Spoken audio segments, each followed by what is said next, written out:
Is it possible for you just to say anything that's Back into surgery to do my surgery. You have said you have nothing to hide, sir. Welcome to a chilling exploration of the life and crimes of Harold Frederick Shipman, a man whose name has become synonymous with terror and betrayal. Born January 14, 1946, Nottingham, England, Shipman's early years seemed to portray a future of promise and possibility.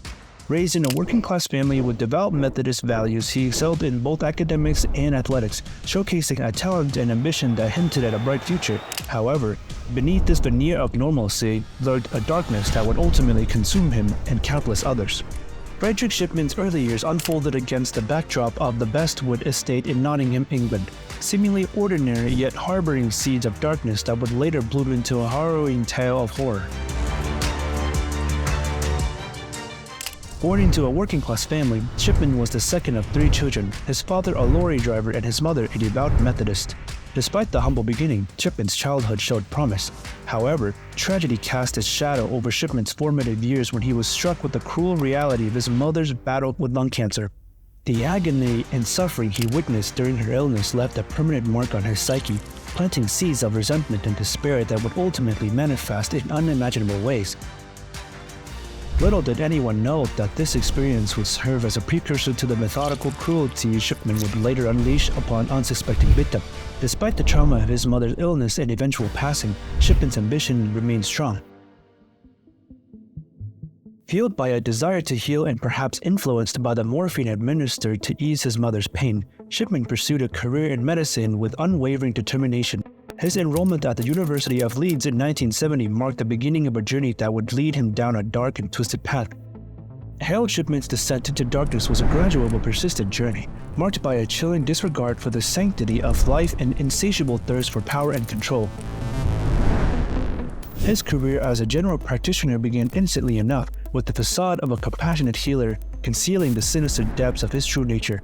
However, beneath this veneer of respectability lurked a malevolent force, growing until it could unleash its deadly grip on unsuspecting victims. In 1975, the first cracks of Shipman's carefully constructed facade emerged when he was caught forging prescriptions for his own use, a mere glimpse into the abyss of his depravity. Despite facing consequences for his actions, Shipman's thirst for dominance remained unquenched, driving him further down the path of corruption and moral decay.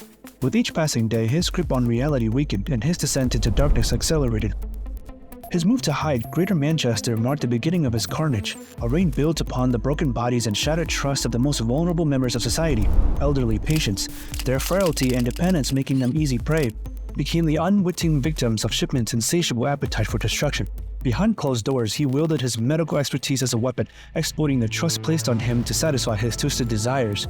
Beneath the veneer of medical expertise and community respectability, Harold Shipman's sinister schemes lay shrouded in darkness, hidden from prying eyes for years. He operated in disguise, his malevolent intentions cloaked in the shape of healing hands, yet whispers of unease spreading through the town, hinting at the sinister truth lurking beneath the surface. Shipman's most preferred method was using massive doses of diamorphine injected into his elderly patients. It was theorized that most, if not all his patients, although healthy geriatrics, their deaths would go unnoticed, enabling him to operate for years with hundreds of victims. In the year of 1998, the whispers grew louder, echoing through the halls of suspicion and doubt. It was then that cracks began to fissure the facade of Shipman's carefully constructed illusion.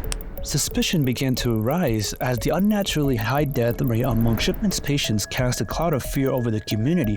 But it was the death of Kathleen Grundy, a figure of prominence and respect that served as the catalyst for revelation. With Grundy's passing, the shadows receded, revealing the ghastly truth that had long been concealed. Investigations peeled back the layers of deceit, exposing a labyrinth of lethal injections and forged documents woven by Shipman's malevolent hand. Like a spider ensnaring its prey, he had woven a web of deception so intricate that even the most astute observer would scarcely fathom its depth. Yet, as the truth unfurled like a dark tapestry, Shipman's facade crumbled, revealing the twisted heart of a predator lurking beneath. His arrest sent shockwaves through the community, casting a cloud of fear and uncertainty over those who had once placed their trust in him. And so, as the curtains grew back on his trial, the man who once walked among the people as a healer, now unmasked as a harbinger of death. On the fateful day of January 31st, 2000, Harold Shipman stood as a spirit of malevolence, his presence a chilling reminder of the darkness that lurks within the human soul, charged with the murders of 15 innocent souls, a mere fraction of the counted lives he has taken. Shipman, faced the wrath of a nation clamoring for retribution. As the evidence unfurled like tendrils of shadow, the true extent of his depravity emerged from the depths of darkness, casting a shroud of terror over the courtroom. The jury deliberated their verdict, a condemnation of Shipman's heinous crimes that echoed with the collective outrage of a nation betrayed. Life imprisonment awaited the man who had wielded the cloak of healing as a weapon of destruction. For Shipman, the trial was but a fleeting moment in the face of history, a mere footnote in the archives of his sinister legacy. Behind his impassive facade lurked the enigma of a man unfazed by remorse or regret, a phantom drifting through the corridors of his own twisted psyche. Despite the weight of condemnation that hung heavy upon him, Shipman remained an unscrutable figure, a shadowy presence haunting the nightmares of those who dared to glimpse into the abyss. And so, as the echoes of the verdict faded, Shipman retreated into the darkness from whence he came. Shipman did not fully serve his sentence as he was found dead hanging in his cell at the HM Prison Wakefield, West Yorkshire on January 13, 2004 at age 57, leaving behind a trail of unanswered questions and shattered lives in his wake. The curtain had fallen on his reign of terror, but the ominous specter of his legacy lingered on, casting a chill over the souls of those who dared to remember. 2004 witnessed the culmination of Harold Shipman's reign of terror, a final chapter stained with the blood of countless innocent souls and edged with the betrayal of trust. With his death, the physical embodiment of evil was extinguished, but the scars he left behind continued to fester, lasting wounds that refused to heal. In the records of history, Shipman's legacy looms like a shadow cast by a dying flame, a chilling reminder of the fragility of trust in the depths of human depravity. His name, whispered in the hushed tones, conjures images of suffering and despair, a haunting specter that refuses to be exorcised from the collective consciousness.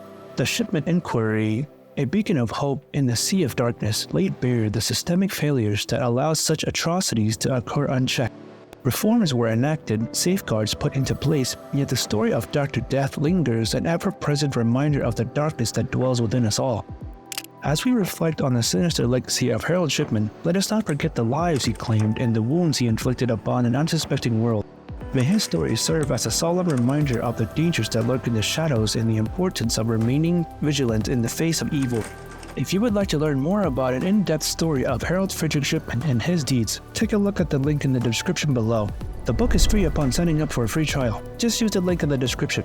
Join me next time as we delve further into the next shadowy figure that haunted the late 1800s America, a con artist deemed America's first serial killer. Until then, stay safe and never forget the lessons of the past. Thanks for tuning in. This is Quandrix. Till next time.